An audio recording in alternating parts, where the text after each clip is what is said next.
Hello guys, कैसे हो आप सब। आज मैं स्टोरी का पार्ट 39 और 40 लेके आ चुका हूं और बिना किसी डिले के चलते हैं सीधा स्टोरी में।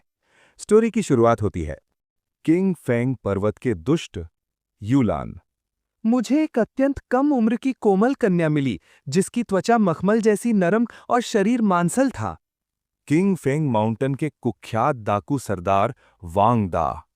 मेरे प्यारे भाइयों, आज हमारी किस्मत चमक उठी है। हम दोनों मिलकर इस लड़की के साथ जी भरकर अपनी हवस मिटाएंगे और फिर इसे बेचकर शराब के लिए ढेर सारा पैसा कमाएंगे। ओ नन्ही बच्ची, डर मत। हमारे साथ मिलकर कुछ रंगीन मस्ती करते हैं। पीड़ित कन्या। नहीं, बचाओ, कोई मेरी मदद करो। बदमाशों द्वारा उसे बाहर खींचना। डाकू सरदार। भाइयों, इस छटपटाती छोकरी को मजबूती से पकड़कर रखने में मेरी सहायता करो। मैं तुम लोगों के लिए भोग विलास कर रास्ता साफ कर दूंगा।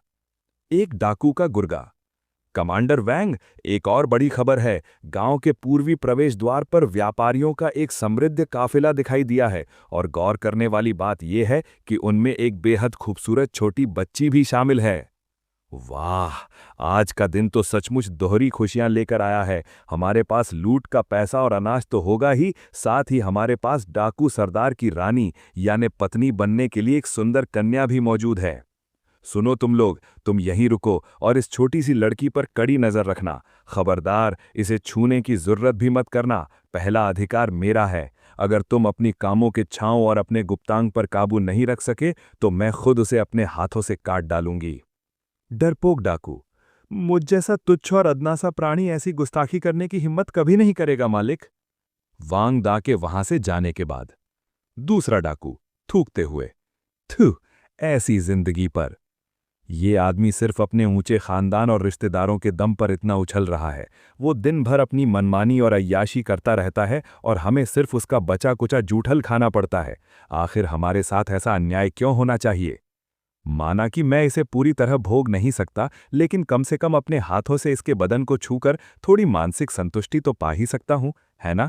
इस डिलई गांव की लड़कियां सचमुच बड़ी और आकर्षक हैं। छोटी, अपने इस बड़े भाई को भी थोड़ा सुख महसूस करने दे।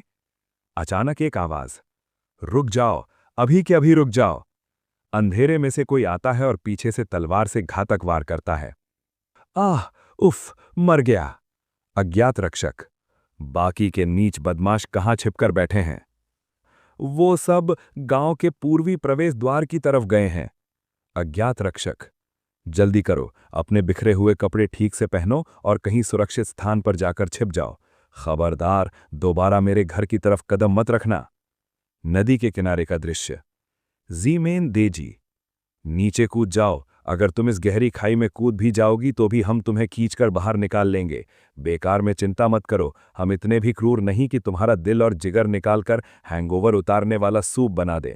हम तो बस इतना चाहते हैं कि तुम हमारे महान राजाओं के लिए डाकू सरदार की सुंदर पत्नी बनो। पीड़ित लड़की। तुम सब इंसान नहीं बल्कि नरभक्षी दुष्ट प्रेत हो। तुम जैसे पापी खुद को नायक कहने का ढोंग करते हो, शर्म आनी चाहिए तुम्हें। लड़की का ऊंचाई से नीचे कूदना। छोटे भाई, अनर्थ हो गया। वो लड़की सचमुच सचमुच नीचे उबलती लहरों में कूद पड़ी। पानी का उमड़ना और शोर। बड़ा डाकू। बेवकूफों की तरह मेरा मुंह क्या देख रहे हो। जल्दी नीचे पानी में उतरो और उसे जिंदा या मुर्दा बाहर निकाल कर लाओ। तभी अचानक एक रहस्यमयी साया तलवार से हमला करता है। डाकू दहशत में, बचाओ, ये कोई इंसान नहीं, ये एक प्रेत है, ये एक भयानक दुष्ट भूत है। हवा में बैंत की मार की गूंज और तलवार के वार से मौत का तांडव। दम तोड़ता डाकू। हमें लगा था कि हम वीर योद्धा और हीरो हैं। गुंडी के क्रूर सरदार का अंत। सरदार गिड़गिड़ाते हुए, हे महान योद्धा, मुझ पर दया करो, मेरी जान बख्श दो। मेरे घर में मेरी 80 साल की बूढ़ी माँ अकेली है। मैं आपसे हाथ जोड़कर विनती करता हूं कि मुझे जीवित छोड़ दो। हवा में फिर से बैंत की जोरदार मार पड़ती है। चिंता मत कर, मैं तुझे मारूंगा नहीं, बल्कि तुझे और तेरे पूरे किंग फेंग पर्वत वाले इस पापी परिवार को नरक में फिर से एकजुट होने के लिए भेज दूंगा।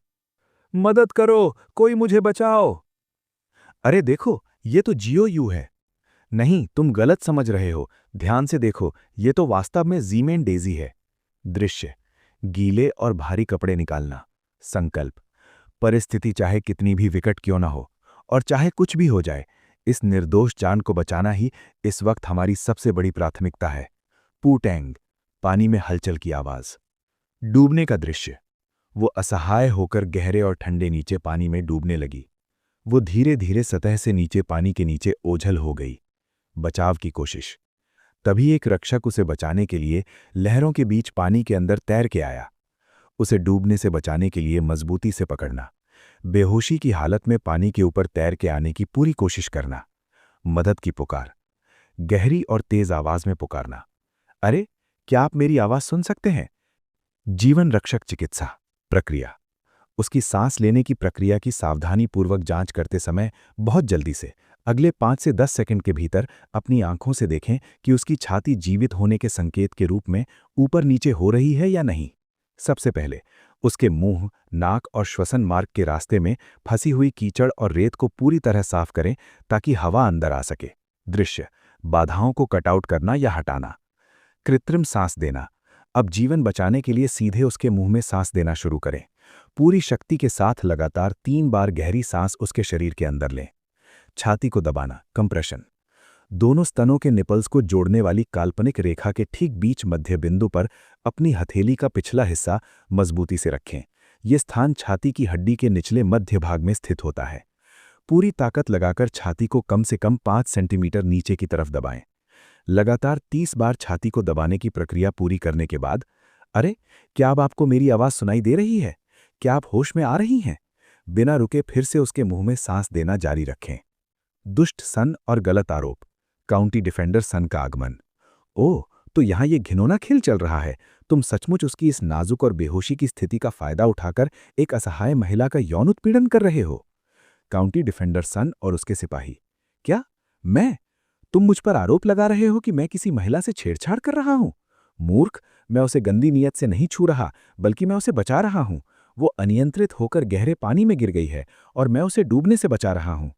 तभी लड़की के मुंह से पानी बाहर डालना या निकलना शुरू हुआ। मदद की गुहार, कोई मेरी मदद करे। लड़की द्वारा पेट के पानी की उल्टी करना। सन का क्रोध।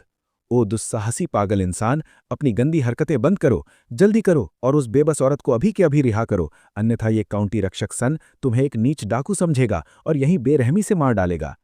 सन के मन का लालच, स्वयं से। इस मामूली आदमी की मिस गोंगसुन वान के सामने हीरो बनने और मेरी सारी लाइमलाइट छीनने की हिम्मत कैसे हुई? मैं आज ही तुम्हें एक फूल तोड़ने वाले यानी चरित्रहीन डाकू के रूप में पूरी दुनिया में पहचान दिला दूंगा और तुम्हें अच्छे से बता दूंगा कि तुम असल में किस तरह के घटिया और नीच इंसान हो। मजिस्ट्रेट के सामने झूठ। मजिस्ट्रेट का प्रवेश। यहां इतना शोर क्यों है? आखिर यहां क्या चल रहा है? मजिस्ट्रेट गोंगसुन। मजिस्ट्रेट महोदय को मेरा सादर रिपोर्ट। इस विनम्र और वफादार सेवक ने बहादुरी से डाकुओं को घेरने के लिए अपने सैनिकों का नेतृत्व किया और उन सभी 14 खूंखार अपराधियों को मौके पर ही मार डाला।